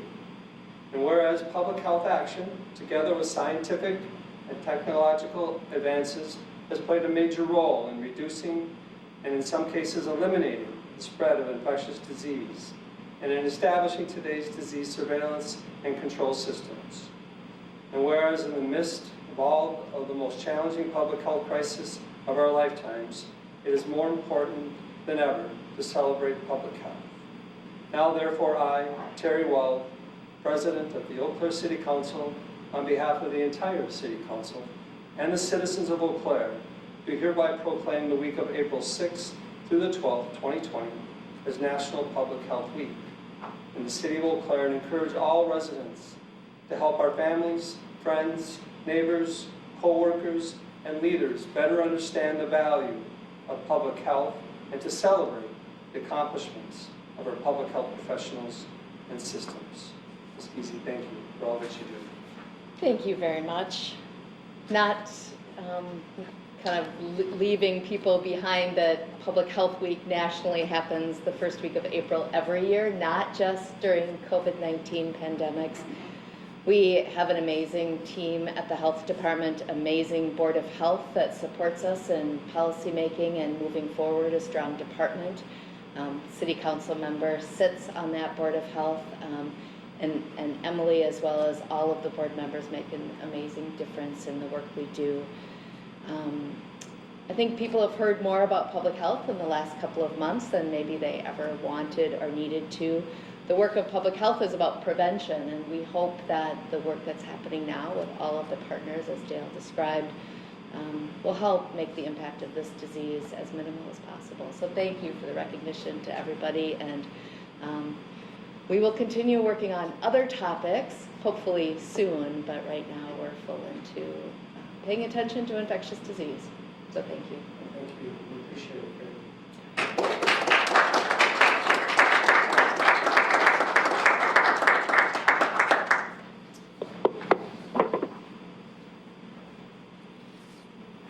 I also have another proclamation this afternoon in regards to Eau Claire Jazz Week, which, as we all know, has been canceled, but we want to recognize what it means and what it meant for our community. The proclamation reads as follows: whereas the Eau Claire Jazz Festival, presented by Eau Claire Jazz Inc., in partnership with the University of Wisconsin, Eau Claire, has earned its distinction as one of the oldest and largest jazz festivals in the country by providing local, national, and international artists the opportunity to share their creative work. And whereas the Eau Claire Jazz Festival typically draws thousands of jazz lovers of all ages from across the country to Eau Claire to attend clinics and concerts showcasing some of the best teachers and performers in the jazz world and highlighting the enduring elements of this distinctly American music. And whereas, although the current COVID-19 pandemic prevents us from physically gathering together this year, it cannot prevent us from furthering our appreciation of jazz music. And whereas the mission of Eau Claire Jazz Inc. is to educate, entertain, promote, and perpetuate the worldwide cultural experience of jazz by providing exciting and authentic jazz experiences and inspiring audiences to build a lifelong appreciation for jazz. Now therefore I, Terry Wald, President of the Eau Claire City Council, on behalf of the entire City Council and citizens of Eau Claire, do hereby proclaim April 20th to the 26th, 2020 as Eau Claire Jazz Week in the city of Eau Claire, and urge the citizens of Eau Claire to cultivate an appreciation of jazz music while remaining safer at home this year, and look forward to the time when we can all gather again. President John Jensko also had asked me to share some words with him, with you, so I'm going to just read a message from him. Thank you, Council President Weld and City Council members, for recognizing the Eau Claire Jazz Festival. Our event is our largest student-run festival in the country. It is typically a multiple-day festival involving competitions, clinics, concerts in the Jazz Crawl downtown, formerly known as 52nd Street. Jazz bands come from all over the Midwest to compete in multiple classifications from middle school through college and attend clinics conducted by jazz masters from around the country in a variety of topics, from performance techniques to business aspects of the profession. This year is different due to COVID-19, requiring the cancellation of many events, including ours. Our Artistic Director, Bob Baca, Festival Director, Bree Deneur, Jazz Crawl Chair Dominic Domeyer, and Executive Director Quentin Bolt have prepared an amazing festival for this year. The good news is that the jazz greats we had lined up to headline this year's festival, vocalist Diane Scher and trumpeter Sean Jones, have agreed to headline next year's festival. We're also looking into an abbreviated jazz crawl later in the year when venues open back up. While we may not be able to present the Friday Night Jazz Crawl downtown on April 24th, we will be presenting opportunities to hear and experience jazz on our website, eauclairejazz.com, and on Facebook. We are working with Blue Gold Radio and WHYS to have jazz programming that evening, and we encourage jazz fans to watch Jazz Fest in Eau Claire, filmed during the 2016 festival by Wisconsin Public Television.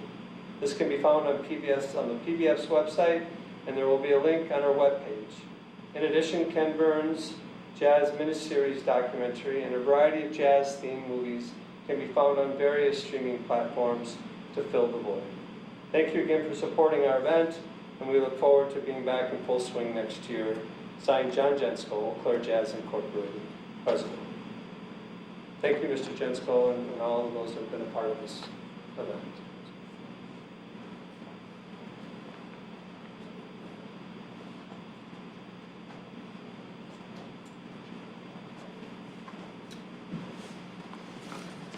Okay. If everyone is ready, we will proceed to our business agenda, beginning with agenda item number 8, which is a resolution accepting a Next Gen 911 grant from the Office of Emergency Communications Department of Military Affairs. And Ms. Thompson, are you there?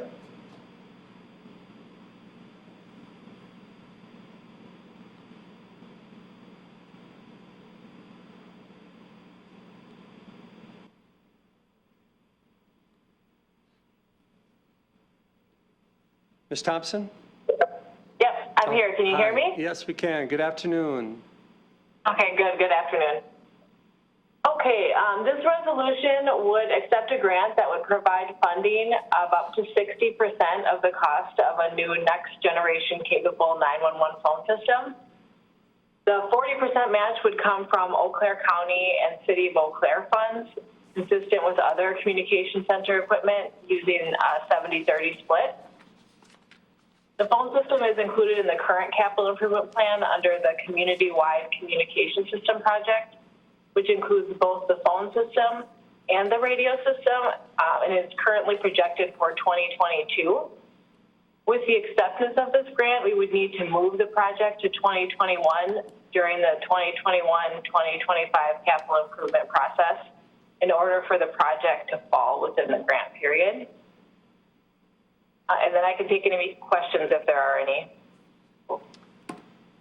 Are there any questions from council for Ms. Thompson?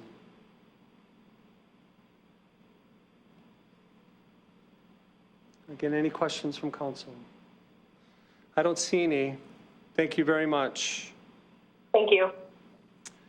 So on a motion by Councilmember Christopherson and seconded by Councilmember Klinkhammer, this item is moved. Is there any discussion?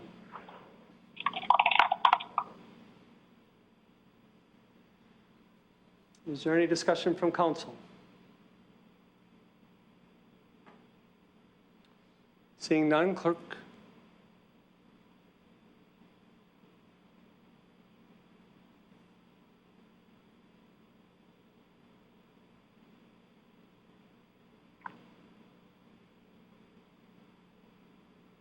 Please call the roll.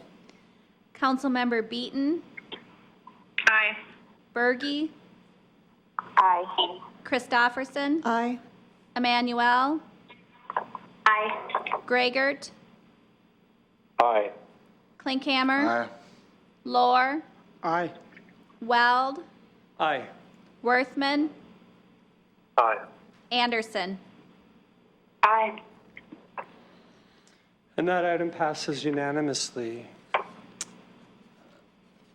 Agenda under item number 9 is a resolution amending the budget within the Sewer Utility Capital Fund and awarding a contract for procurement number 2020-05 WWTP sludge storage tank number 7. Because this item amends the budget, a 2/3 vote or 8 affirmative votes is needed for passage. Good afternoon.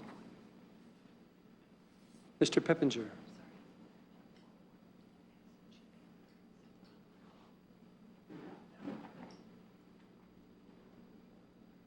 Good afternoon. Before the City Council is an amendment to our sewer utility capital. It's regarding our sludge storage tank at the, adding a new sludge storage tank down at the wastewater treatment plant. The DNR requires 180 days of storage capacity. During the winter time of the year, we can't get rid of our biosolids, so we need to have enough storage. Part of the issue has been our new upgrades. In 2015, we have increased our treatment capacity to about 98, 99%. So less contaminants are going out into the river. We're getting more solids. So subsequently, we need more storage, and this is the reason for that. The storage tank was originally budgeted in the 2019 capital improvement plan. There were 5 bids that were received. The low bid was higher than what was available in the budget by approximately $261,000, and that's what we're asking for is a budget appropriation from fund balance within the sewer utility totaling $261,000. With that, I'd be happy to answer any questions. Are there any questions from council?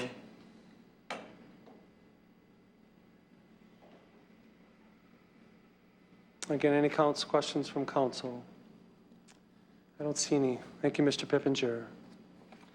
On a motion then by Councilmember Worthman and seconded by Councilmember Gregert, this item is moved. Is there any discussion?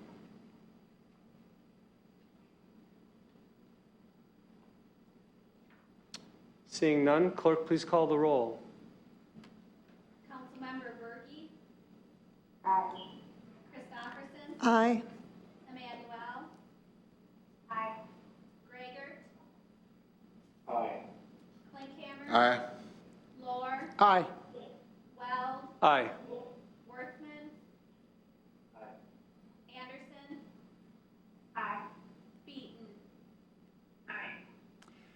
And that item passes unanimously. Agenda item number 10 is a resolution approving the renewal of the capital campaign and operating agreement between the City of Eau Claire and Outdoor More Incorporated at Pinehurst Park. Mr. Pippinger. Good afternoon again. Good afternoon. Before the City Council is a renewal and amendment of the capital campaign and operating agreement between the City of Eau Claire and Outdoor More at Pinehurst Park. Will we see the next slide? Outdoor More Group will be required to fundraise for the entire cost of the project and amenities before the city will commence any construction of the project. Outdoor More has previously made improvements to the park through the current agreement that included trails that facilitated sports of skiing, snowboarding, cross-country skiing, and mountain biking. New improvements shall consist of Frisbee golf course, a bike pump track, bike park, to already added amenities within the park. Next slide, please. The term of the agreement will expire on December 31st, 2014, with an extension of a 1 5-year term expiring on December 31st of 2029. We've had an agreement with the Outdoor More Group since 2012. The responsibilities of the Outdoor More Group are spelled out in the agreement. The Department of Community Service finds that this partnership will be beneficial to the parties and the community as a whole by creating new attributes and amenities within the park. With that, I'd be happy to answer any questions, and I believe Mr. Christian Peterson is also listening in, and he is the president of Outdoor More, so if you have any questions for him, he is available. Does council have any questions for Mr. Pippinger or for Mr. Peterson?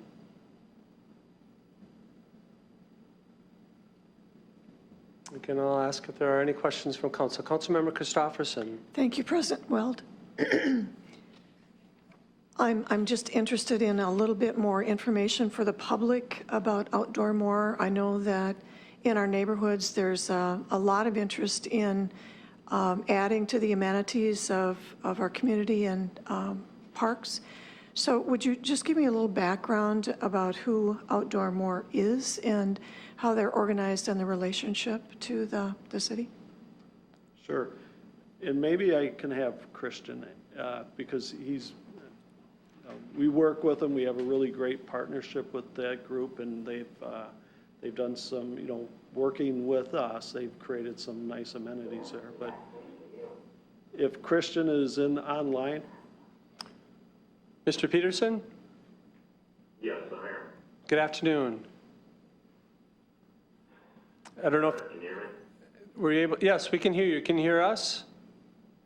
Yes, I can. Okay. Did you hear Councilmember Christopherson's questions, or would you like her to repeat it? I might have to repeat it. I just heard a little bit of it.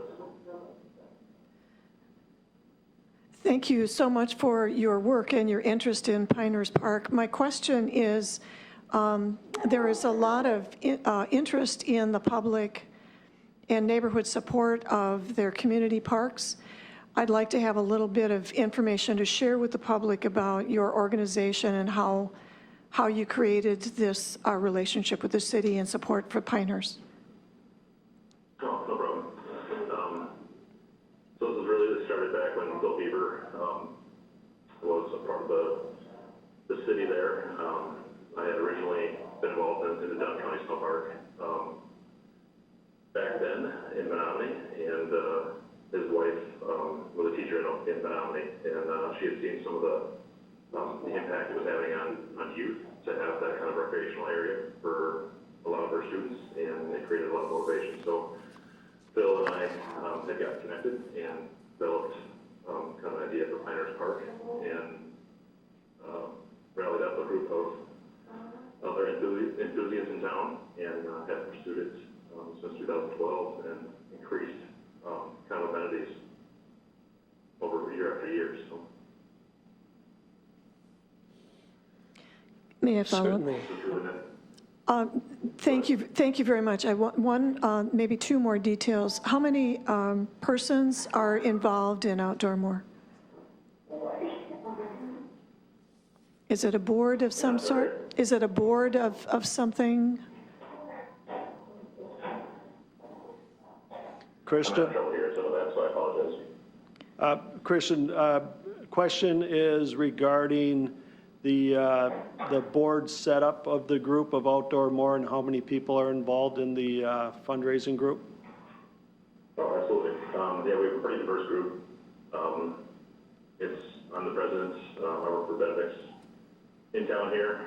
Craig Matthews, our vice president. He's a local fitness instructor over at Momentum. Damien Hornke, he's the CFO over at McKay Construction. He's our treasurer. We have Andy Weens. He is our secretary. We have a bunch of at-large and other board members, anywhere from nurses in town to school teachers to professional snowboarders. We have a professional snowboarder on our board as well. Some other people involved in the cross-country ski industry as well. So it's a pretty diverse group. Kind of covers all aspects of what Pinehurst is. It's meant to just be a spot where you can get outdoor more.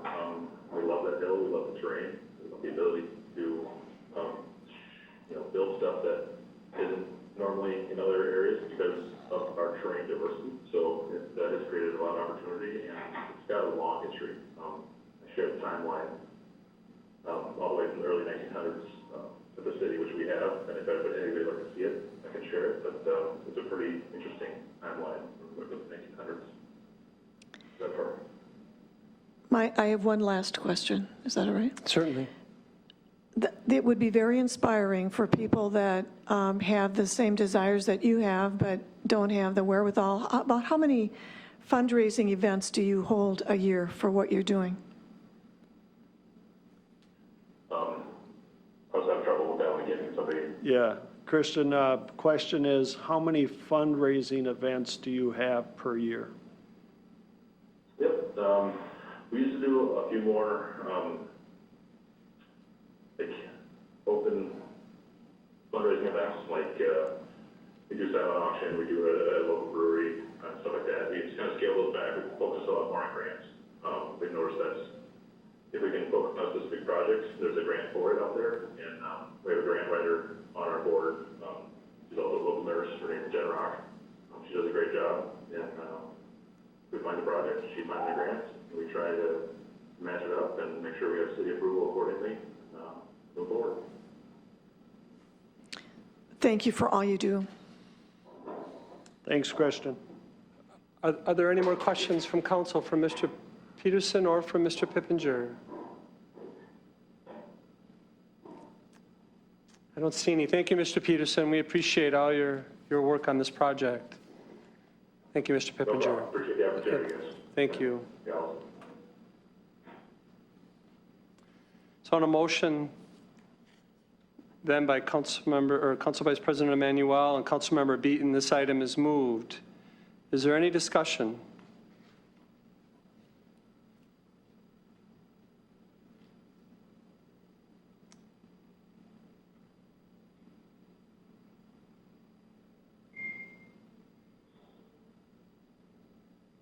Councilmember Berge. Thank you, Council President. I just want to just highlight and thank Outdoor More and students that are in my school meeting for the work they've done at Pinehurst Park. It's been pretty amazing to witness over the last couple years that I've been on